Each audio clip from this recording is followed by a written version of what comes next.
वक्फ bill में बदलावों को संसद की संयुक्त समिति जेपीसी ने सोमवार को मंजूरी दे दी है। जेपीसी के अध्यक्ष जगदम्बिका पाल ने कहा कि इस फाइनल मीटिंग में सभी 44 संशोधनों पर चर्चा की गई है। इसमें एनडीए सांसद के 14 सुझावों को मंजूरी दे दी गई है। विपक्षी सदस्यों ने भी कुछ प्रस्ताव रखे, लेकिन वोटिंग के दौरान इन्हें नकार दिया गया और आज हुई जेपीसी बैठक में रिपोर्ट और रिवाइज अमेंडेड बिल दोनों को अडॉप्ट कर लिया गया है और 30 जनवरी को यह रिपोर्ट लोकसभा स्पीकर को सौंप दी जाएगी।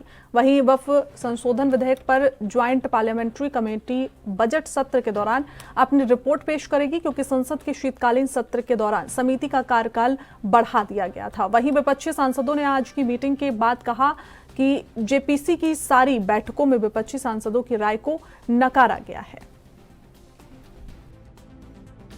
ने साथ दिया, बैठकों में डिटेल डेलिब्रेशंस हुआ, डिस्कशंस हुआ और डिस्कशंस के बाद आज फाइनली आज जो जेपीसी की ड्राफ्ट रिपोर्ट थी और जेपीसी का जो क्लॉज बाय क्लॉज जो हम लोगों ने 27 तारीख को हमारे 14 क्लॉजेज में अमेंडमेंट्स हुए थे, उसका एक अमेंडेड जो बिल था दोनों को मेजॉरिटी के साथ अडॉप्ट किया। अच्छे 655 पेज की फाइनल रिपोर्ट दी गई है और ये ह्यूमनली इम्पॉसिबल है कि कोई इंसान 655 पेजेस रिपोर्ट पढ़ के 10 घंटे के अंदर या 8 घंटे रिपोर्ट दें, पर फिर भी हमने कोशिश की।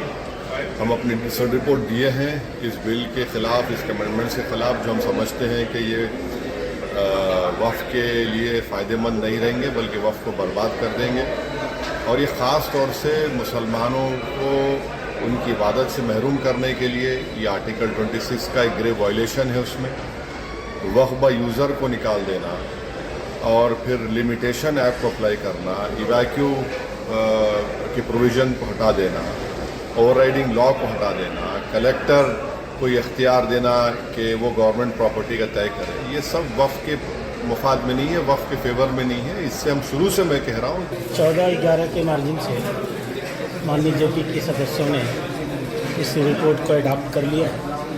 कुछ छोटे मोटे अमेंडमेंट्स हुए हैं, बल्कि बहुमत के आधार पर इसका अडॉप्शन हो गया है। विभिन्न अब वो विपक्षी दल हैं, उनका काम है, सरकार जो भी अच्छे काम करे, राष्ट्रहित में काम करे, समाज निर्माण के काम करे, सकारात्मक कदम उठाए, देश में एकता और अखंडता स्थापित करे, उसका विरोध करना उनका काम है। ये उनके डीएनए का हिस्सा है, उन्होंने अपना काम किया है। आपको लगता है कि सेशन में इस को टेबल रखें, इस बिल को दोबारा ये अधिकार इस कमेटी का नहीं है। हमने रिपोर्ट बना करके दे दी है, स्पीकर महोदय उसको सदन में प्रस्तुत करना चाहिए। बाकी कब इस पर बहस होगी ये हम नहीं बता सकते। जब चुना हुआ नेता अपने आप को बादशाह समझने लगता है, गुरूर में ऐसे ऐसे कानून बनाता है जिससे पूरे समाज को बर्बादी की तरफ ले जाता है, और उसी का एक एग्जाम्पल है आज। Number one, statements of the witnesses have not been taken into consideration. What we have said during the course of the deliberation, that have not been taken into consideration.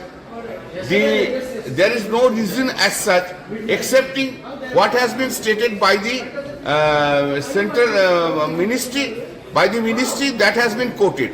Now the question therefore arises is whether the stakeholders' view or our view which we have expressed or the witnesses' view which have been expressed time to time, whether that why did it not appeal to the chairman, that reason has not been given. According to me, the JPC proceeding has been turned into a mockery, and this is absolutely I was JPC proceeding. I do not know why this JPC proceeding has begun, commenced, when they would come to the only afford the view of the minority ministry itself. JPC on the Waqf Amendment Bill has concluded today.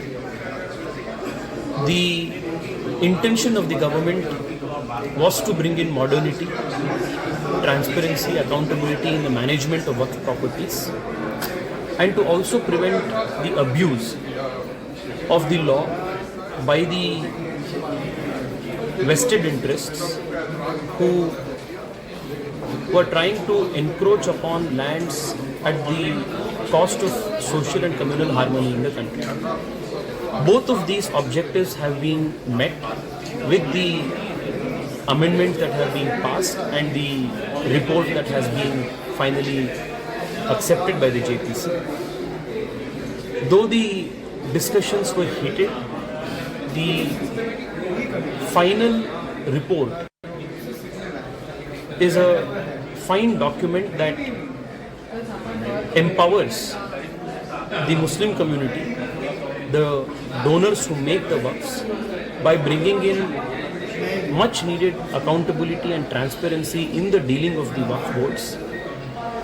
In addition to that, the fears that many sections of society had about the abuse of certain provisions of the Waqf Act has also been allayed by balancing. तो ज्यादा जानकारी के साथ हमारे संवाददाता राजीव तिवारी हमारे साथ जुड़ गए हैं। राजीव, देखिए बैठक तो खत्म हो गई है, लेकिन विपक्ष आरोप लगा रहा है कि जो एक भी सुझाव विपक्ष के वहां पर नहीं माने गए हैं। देखिए, यहाँ पर बात करें जिस तरीके से बका बिल की, तो इसको लेकर लगातार कहीं ना कहीं सियासत जो है वो बढ़ती नजर आती है। मगर आज जिस तरीके से जेपीसी की बैठक हुई, उस बैठक के माध्यम से जिस तरीके से वोटिंग हुई, उस वोटिंग के माध्यम से कहीं ना कहीं इस बिल को पास जो है वो करा लिया गया है। दूसरा, यहाँ पर बात करें जेपीसी के बैठक के अंदर जिस तरीके से तमाम विपक्षी दलों की बात करें, तो उनके द्वारा भी कहीं ना कहीं सुझाव जो है वो रखे गए थे, जिसको अभी तक कहीं ना कहीं उनको नकार दिया गया है। मगर यहाँ पर जिस तरीके से कैसे बिल को लेकर लगातार विपक्षी दलों की बात करें या फिर सत्ता पक्ष की बात करें, दोनों ही कहीं ना कहीं इस बिल को लेकर कहीं ना कहीं आरोप प्रत्यारोप के साथ साथ कहीं ना कहीं एक दूसरे के ऊपर चाहते थे कि कहीं ना कहीं बका बिल जो है वो पास ना हो। मगर अब जिस तरीके से ये बिल पास हो गया है और 30 जनवरी को इस बिल को कहीं ना कहीं लोकसभा स्पीकर के पास भेजा जाएगा सहमति के लिए। अब देखना होगा कि इस पे सहमति। ठीक है राजीव, फिलहाल तमाम जानकारी के साथ जुड़ने के लिए आपको बहुत शुक्रिया।